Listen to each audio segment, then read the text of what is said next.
Before I begin my poem, I'd just like to say thank you to everyone who has helped with committee chairmanships, phone calls, legwork, research, interviews, and sponsorships for our celebration. And specifically, I'd like to acknowledge those who've been by my side day in and day out, week by week for the past 14 months. But I know if I try, I'll leave a key person out. So I would just like to say thank you to all of my friends and family who have helped me.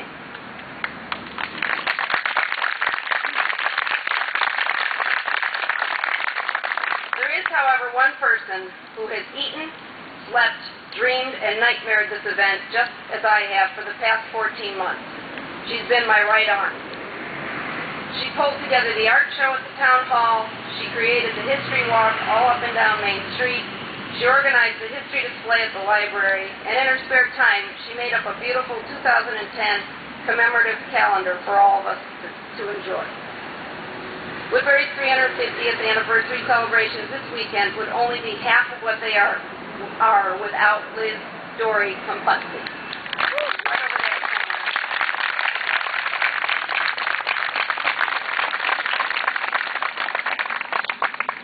Thank you, Liz. Thank you, Woodbury. 4 seasons and 2 months ago, July 2008, Dave Strong, Fred's son, said, "Paul, we have something to celebrate." Because back in 1959, our townsfolk came out strong to celebrate 300 years. Back then it seemed so long.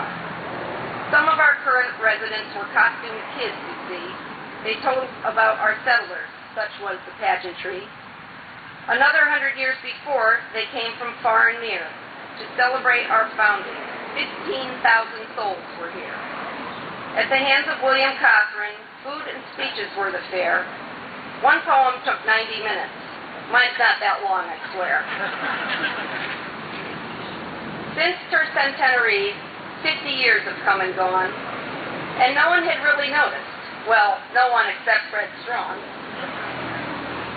So the town gave us their blessing. They said, "Go, put on a show."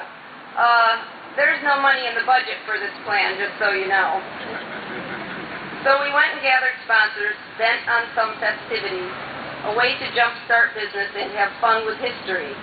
We planned events for young and old. We hoped you'd come on down. Then I heard the numbers from the past and considered skipping town.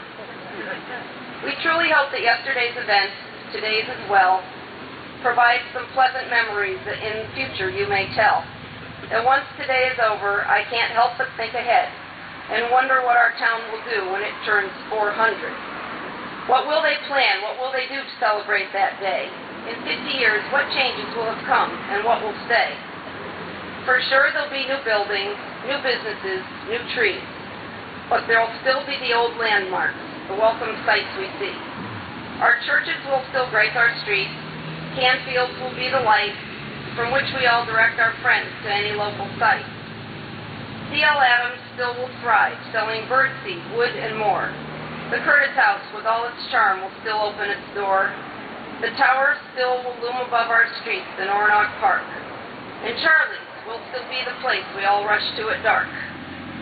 If gasoline's still needed, that the stations, too, will be.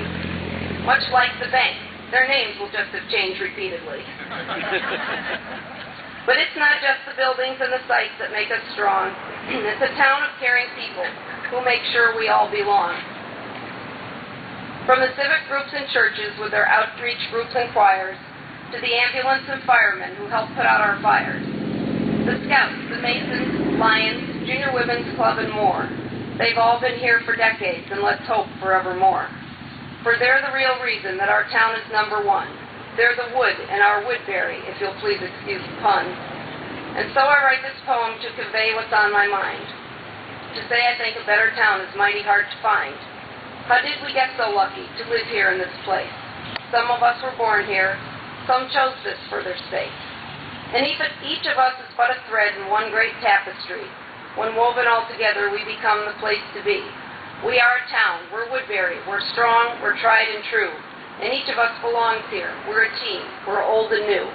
In closing, I will paraphrase my dad from 45, returning home from World War II, just glad to be alive.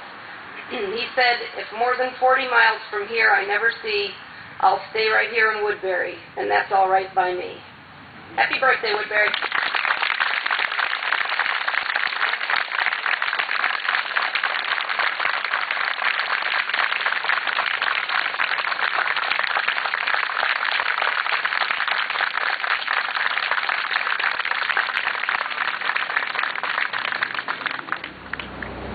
We're at the end of the program with one last thing to do.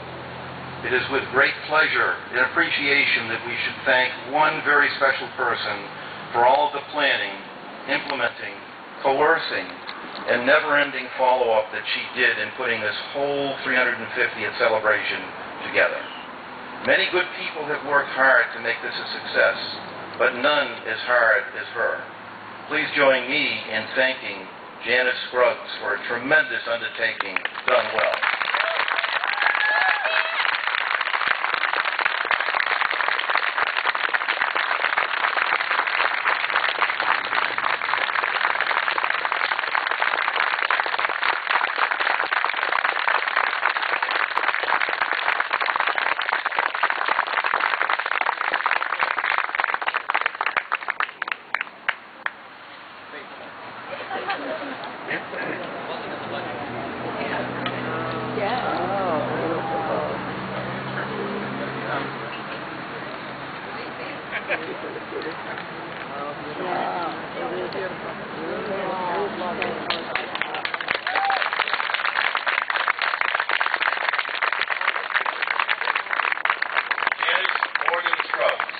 Chairperson of Woodbury's 350th anniversary, in recognition of her tireless dedication to the town and its citizens, 2009.